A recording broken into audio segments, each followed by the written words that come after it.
Değerli izleyiciler, çok maraqlı TikTok videoları karşıma çıktı. Daha doğrusu kimse gönderdi, dostlardan biri gönderdi TikTok videoları.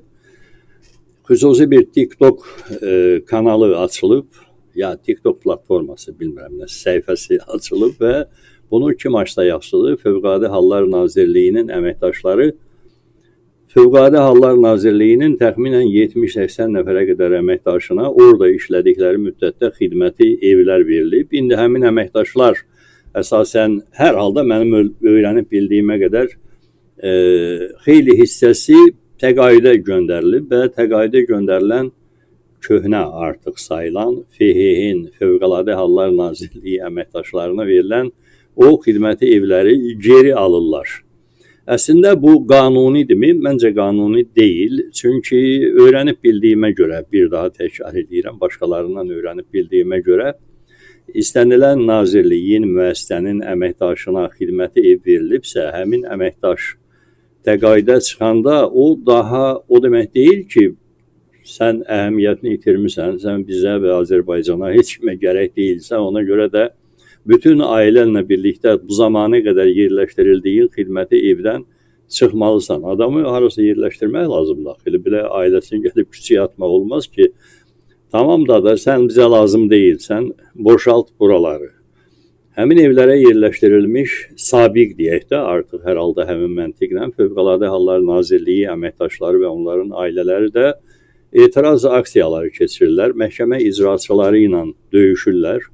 Belə görünür ki, məhkəmə də həmin evlərin boşaldılması ilə bağlı qərar verib və prosesi ya ləngidirlər, ya qarşısını almağa çalışırlar. Mən bilmirəm, axı həmin prosesin sonu necə qutaracaq, görəcəyik, müşahidə eləyəcəyik. Məqsədim sadəcə olaraq həmin görüntüləri sizə təqdim etməkdir. İndi təqdim eləyəcəm, baxarsınız. Bu, Fövqəladə Hallar Nazirliyi əlbəttə güc strukturu sayılır. Silahlı hərbi birləşmələri, planlar, hərbi hissələri də varsa güc strukturudur əlbəttə. Yəni, dövlətin güc strukturlarından biri özünün keçmiş əməkdaşlarına qarşı bu cür davranış göstərirsə, onları daha gərək olmayan, lazımsız, əhəmiyyətini itirmiş insanlar kateqoriyasına salaraq küçəyə atırsa, görün elə başqalarına hansı münasibəti göstərərlər və yaxud göstərirlər.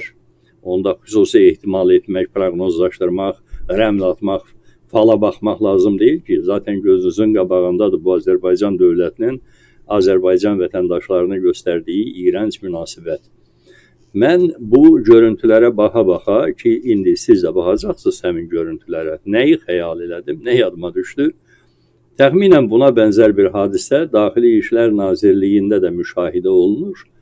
Orada da təqaüdə çıxmış köhnə polis əməkdaşları Daxili İşlər Nazirliyinin qospitalının tibbi xidmətindən məhrum edilir. Yəni da sən bizə lazım deyilsən, başqa imtiyazları da alınırmı, alınmırmı deyə bilmərəm, amma bildiyim qədər indi Daxili İşlər Nazirliyindən də təqaüdə çıxanların təqaüd səviyyələrində xeyli ciddi problemlər var. Onların dediklərinə görə hər halda tanıdığım bir neçə köhnə polis işçisi var ki, təqaüdə çıxıblar. Köhnə deyəndə, yəni 1 il, 2 il bundan əvvəl onların təqaüdünün hesablamasında çox fərqli kriteriyalar müəyyən edilir. Yəni bizə lazım deyilsən. Bizə lazım deyilsənsə get başını saxla. Hansı kolluqda, hansı dərədə, hansı yollarla özünüz bilərsiniz. Bu bir daha nəyi göstərir? Bu cür rejimlərə dəxli yoxdur, hansı güc strukturunun bağrında, hansı əməliyyatların gelişində nə cür xidmət etmirsənsə, xidmət müddətin başa çatandan sonra sən də onlara lazım deyilsən. Həmin görüntülərə isə buyurun baxın. Oxuyanlar bilərdən onlar. İndi çəkin telefonu, ictimailəşdirin. 500 minlik səhifə var. Bıraxın TikTok'a. Görün anana küçük yatmaq nə deməkdir. Verin də. Mən özünə görə yanmıram. Qızım da vecimə döyülür. 14 yaşında qızım küçük yatqız. İnsan xəstə deyilən bir şey var. Bunu erməniyə eləməz. O ananın 5 ay öncə 5 ay ömrünə dedilər həkim. Deyməyin. Stres olmaz, əsəb olmaz, nervi olmaz, xəstədir. Cəmaatına şoxlayın. Həkim dedi tərpətməyin. Xəstədir bu. Gəlin icra deyir cəhənnəmə. Mən fövqəladə bir cəhənnəmə anan xəstədir. Mənə nə? Bu nə deməkdir? Yazın, verin TikToka.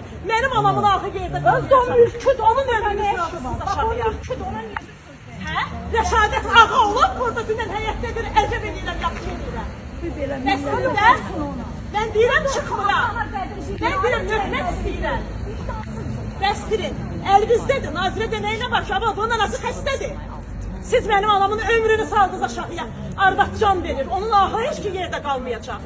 Çəkin verin, səhifədən çox səhifə. Çəkin yox, yığışır. Bəstirin də, Pramoy nazirliyin qabağı. bu qədər eşşəklik olmaz. Heç. Qabaqda mən nazirliyim. Yox.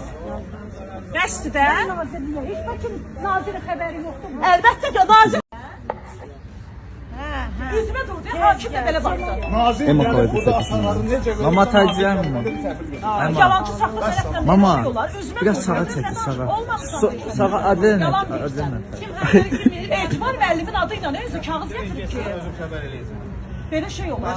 Budur məhkəmə, yalancı. Bu cəmaatı bu saxlamamaq. Üzümə vururlar, üzümə. Yuvadan götürüb qoydu. Bəli. Yuvası da. Burada Rəşadət durub iddia qalxır. Cəmaat yazıq. Niyə qalxır?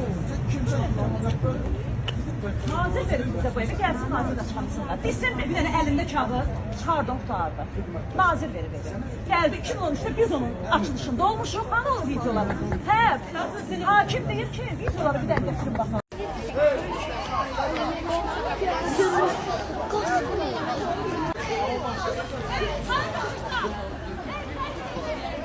Yoxdur, hara gəl. Sən mənim uşağım. İkisi də orada da. Yaxına çəkin, qabaqdan çəkin onlar. Ona gəl. O bizə gəldi, kələbi idi. Işıqlandıracaq. Məlumatı verə bilmirsən, Sənədi göstərində hansı qərarla, hansı sənədi? Nazir qərarına gəlir. Orada bir yerdən deyirsən. Nazir. Her işi bir araya getirdi.